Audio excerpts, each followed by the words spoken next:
l'école du jeu, en partenariat avec la boutique L'Imaginaire. Au-delà de vos attentes.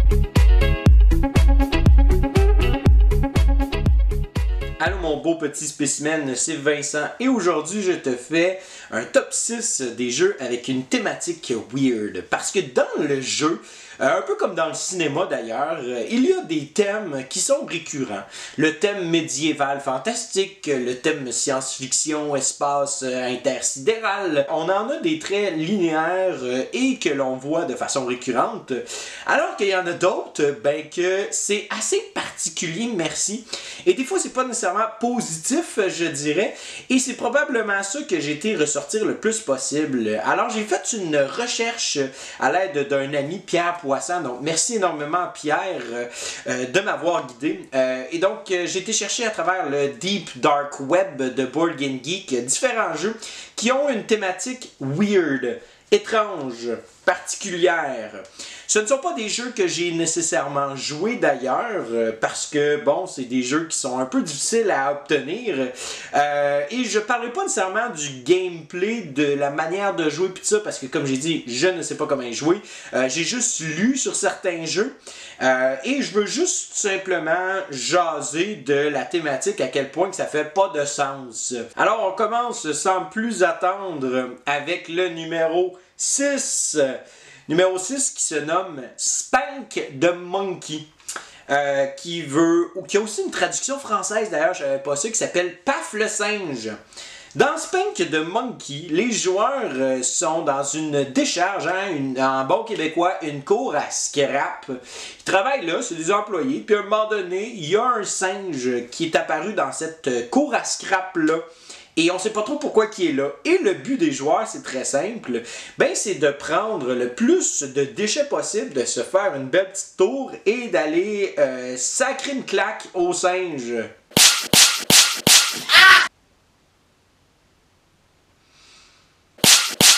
Sacrer une claque au singe. Sérieux, là? Sacrer une claque à un singe, c'est ça ta thématique? Grosso modo, de ce que j'ai compris, c'est un jeu de party où les joueurs vont s'échanger les cartes, vont jouer des cartes devant eux, jusqu'à temps que le premier qui aille donner une baffe à Paf le singe, il va gagner. Pourquoi un singe? Pourquoi lui donner une tape? C'est pas fin, tu sais, donne-lui une banane à la place, tu sais, ou je sais pas. Je sais pas, je trouve que c'est comme un choix particulier. Et d'ailleurs, ils ont fait une réimplémentation du jeu qui est autour du même type de jeu, sauf que là, présentement, le singe, c'est un singe zombie affamé qui veut manger des êtres humains, et le but, c'est de créer une tour pour éviter que ce singe-là puisse te manger. Et très sincèrement, même la réimplémentation du jeu ne me donne pas envie plus de jouer au nouveau jeu. J'ai comme juste le goût d'essayer Spank the Monkey parce que c'est rare qu'on est capable de pouvoir se dire tape un singe puis c'est correct. Tape la banane, tape le singe, tape la banane et le singe, tape la banane et le singe, banane, tape le banane et le singe. C'est du manspreading que tu fais, c'est pas bien ça. Numéro 5, c'est un jeu qui se nomme Falling et celui-là, j'ai réussi à le trouver. C'est un petit jeu de cartes où les joueurs sont en train de tomber. De où ils sont tombés, on le sait pas. Pourquoi est-ce qu'ils tombent? On le sait pas. On présume que c'est probablement... écoute, c'est sûr certain que quand ils tombent, ils vont mourir à 100%.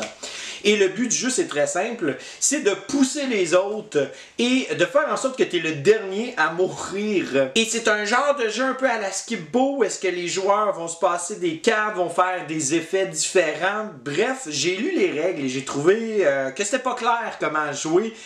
Et surtout la thématique. C'est très rare qu'on aborde le sujet de la mort dans cet angle-là, dans cette optique-là, où est-ce que tu tombes, puis tu vas mourir, puis tu veux juste pousser les autres pour éviter pour être le plus en vie le plus longtemps possible. C'est très étrange, je trouve. Numéro 4, qui est un jeu qui vient d'Allemagne, évidemment, et qui est d'ailleurs un très très bon exercice de diction. Si tu le dis 3 à 5 fois, tu as une diction quasi parfaite. König der Maulwürfel. Et pour te décrire König der Maulwürfel, je vais tout simplement te lire la description. Les habitants de la planète Rolex, dans le système solaire Solex, ne vivaient que de délicieux défris qui tombaient du ciel. Ils trouvaient ces plats si délicieux qu'ils passaient souvent des années à la fois assis dans leur tour, ne bougeant pas du tout, savourant ce délice. De temps en temps, ils montaient au sommet de leur tour et juste pour le plaisir, crachaient des dés dans toutes les directions sur les terres environnantes. Cependant, un jour, la pluie de défris se tarit et les habitants de la planète Rolex ont eu très faim. Mais ils se souvenaient de tous les dés qu'ils avaient crachés dans les temps les plus vieux et les meilleurs. En regardant autour d'eux, ils s'aperçurent que beaucoup d'entre eux étaient devenus des arbres à dés adultes recouverts de dés mûrs et frits. Mais quand ils ont tenté de sortir de leur tour pour cueillir les dés, ils ont découvert qu'ils étaient devenus si gros qu'ils ne pouvaient pas sortir par les portes. Ils étaient donc piégés dans leur tour. Mais juste avant qu'il ne soit trop tard, un des habitants avait sauvé quelques dés dans sa tour et eut une idée brillante. Il recracha un dé comme il l'avait toujours fait, mais cette fois-ci, alors que le dé sortait de la tour, il s'en tenait fort à lui et sa tour était traînée derrière le dé. De cette manière, il parvint à atteindre les arbres à dés, cueillit les fruits et passa ses dés à tous ses amis. Bientôt, tous les habitants de Rolex ont pu voyager de cette façon et à chaque année, ils développèrent une course et cette course était une course de tour à dés et à chaque année, le vainqueur de la course était sacré roi des bouches à dés. Ok, premièrement, qu'est-ce que t'as fait pour penser à ça? Moi, ça me fait penser à un rêve un peu trop weird que tu fais comme ok, j'ai comme rêvé à de quoi de bizarre, puis on va mettre ça de côté, mais on dirait qu'il y a quelqu'un qui a fait comme non, je pense qu'on va créer un jeu à partir de ça. Ou il y a eu une consommation quelconque qui s'est faite et qui sont faites comme aïe, ça va être une idée géniale. Si tu as déjà pensé à faire une idée de ce genre, je te donne une petite tape sur l'épaule, ça va aller, ça va bien se passer. Peut-être changer ta thématique pour quelque chose de plus linéaire, peut-être. Non pas que c'est pas original ou créatif, mais bien je pense que y a des choix thématiques qui doivent être faits et ce choix-là est peut-être à reconsidérer, mettons. Bon, on va le dire comme ça. C'est un jeu de dextérité où les joueurs vont avoir un genre de triangle avec un angle droit. Et sur le triangle, il y a une taupe. Et quand tu soulèves le chapeau de la taupe, t'as comme un petit trou qui est fait juste pour faire fitter un dé. Et là, quand tu vas soulever le chapeau de la taupe, le dé va tomber et ton dé doit suivre une piste à obstacles et ton dé ne doit pas toucher aux autres joueurs ni aux obstacles. Et dès qu'un joueur a atteint la ligne d'arrivée, eh bien, il a gagné la course. Il y a d'autres thématiques qui auraient pu être choisies. Ça a l'air très original, ça a l'air très le fun comme jeu, mais c'est ça. Numéro 3 est un jeu qui est passé sur Kickstarter et qui a fait une certaine petite vague pour sa thématique justement. Consentacle. Et dans Consentacle, c'est un jeu à 2 joueurs asymétrique où un joueur incarnera une jeune fille avec un passé très étrange et malencontreux, alors que l'autre joueur incarnera un extraterrestre muni de différentes tentacules et qui communique via ses tentacules. Et les deux tombent en amour et doivent communiquer mutuellement leurs sentiments. Et tu vas jouer des cartes et parfois évidemment la fille n'aimera pas la manière que l'autre joueur utilise ses tentacules pour lui toucher. Et l'autre joueur malheureusement a besoin d'un côté plus tactile je pense dans le jeu. Bref, je ne vais pas m'aventurer là-dessus parce que j'ai pas lu les règles. Mais c'est weird parce que oui, ça promouvoit quelque chose, ça promouvoit en fait la différence puis l'ouverture à autrui et ça c'est super. Mais utiliser un extraterrestre avec des tentacules pour le faire, déjà là que les tentacules, on dirait qu'il y a comme de quoi de spécial hein, dans notre esprit qui se crée via celle-ci. Pourquoi utiliser un extraterrestre avec des tentacules? Pourquoi pas juste utiliser, mettons, E.T. peut-être ou quelque chose comme ça? Mais non, on choisit un extraterrestre avec des tentacules. Bref, particulier comme jeu. Je ne sais pas, j'ai pas joué. Ce serait intéressant d'y jouer par contre. Peut-être que l'ambiance ou le flow du jeu pourrait ressembler à la limite à Fog of Love, qui d'ailleurs était un excellent jeu, je pense. C'est une très belle thématique, ça, l'espèce d'entretien d'une relation. C'est juste que choisissons des choses peut-être plus proches de nous ou peut-être moins incitatifs à la pensée un peu obscène, je dirais à la limite. Ou c'est peut-être juste moi aussi qui est très conservateur, traditionnel. Bref, c'est particulier. Hein, on va se le dire, c'est très spécial comme thématique. Le numéro 2, c'est un jeu qui a une thématique particulière que je considère weird parce que c'est ce que ça implique derrière. Et ce jeu-là se nomme New Orleans Big Band et c'est très simple. On doit s'échanger des jazzmen pour créer le meilleur band de jazz de la Nouvelle-Orléans.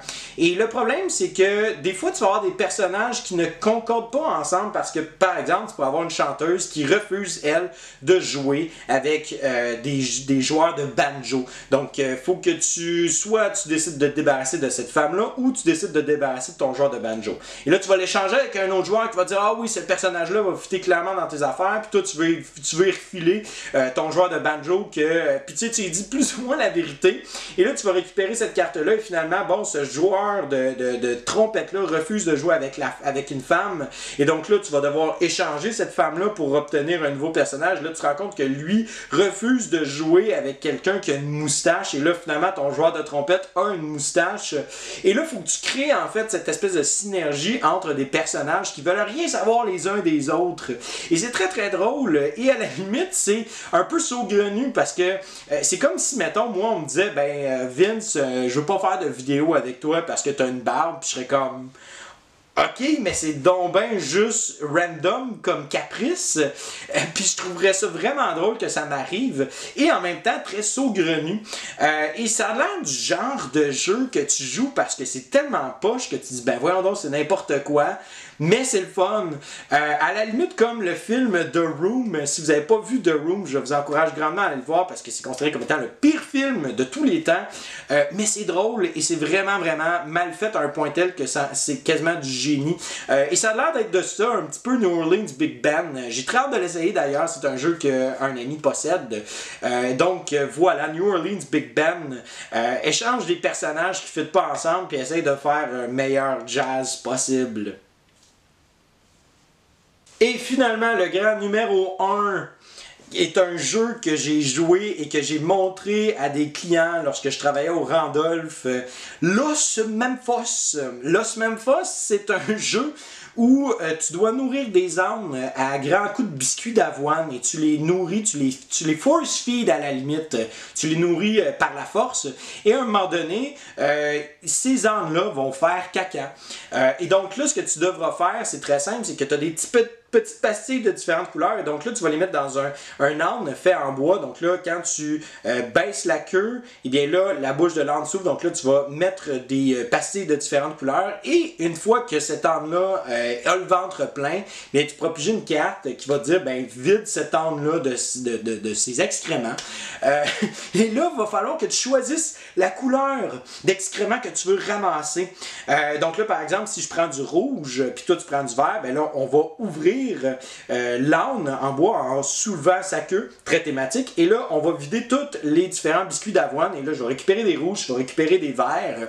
Le problème, c'est que si on décidait de prendre la même couleur, à ce moment-là, on se séparait les excréments de cet âne-là. Donc, je pense que c'est un jeu qui a été fait à un certain moment où est-ce que la PETA n'était pas aussi présente. Hein? Parce que si la PETA avait vu ça, évidemment, hein, on aurait eu un petit rappel hein, que dans le jeu de société, c'est important de ne pas encourager le force feeding des ânes. Mais c'est un jeu qui est vraiment drôle, puis tu fais comme, ok, pourquoi des ânes, pourquoi les nourrir à grands coups de biscuits d'avoine dans la bouche, puis qu'après ça, ils fassent caca? Pourquoi cette thématique-là? Ça aurait pu être n'importe quoi, mais non, c'était ça. Et c'est un jeu qui est construit pour enfants. Et quand tu expliques ça à des enfants, c'est difficile parce que c'est ça, c'est un thème très encourageant pour les enfants pour faire des niaiseries plutôt que d'écouter sur le jeu. Mais c'est pas grave parce que le but du jeu c'est d'avoir du plaisir, n'est-ce pas? Jusqu'à temps que tu ramasses des excréments d'âne. Et c'est ce qui conclut le top 6 des jeux avec une thématique weird. J'espère que vous avez apprécié.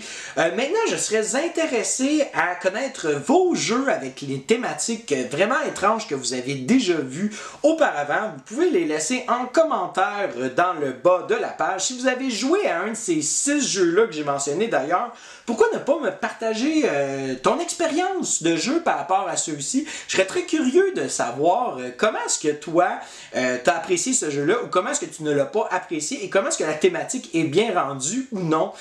Et surtout, merci de nous écouter. Si ça vous intéresse que je fasse un autre top 6 dans ce style-là, n'hésitez pas à me le dire. J'en ai tout plein des idées un petit peu folles comme ça. Celui-là, ça fait longtemps que je voulais le faire d'ailleurs. Bref, n'oubliez pas de liker notre page Facebook, de vous abonner à notre Instagram et surtout de s'abonner à la chaîne parce qu'on crée du contenu quasiment quotidiennement. Vous irez voir sur la chaîne. Merci énormément de votre écoute et sur ce, je te souhaite à toi et tes amis un bon jouage!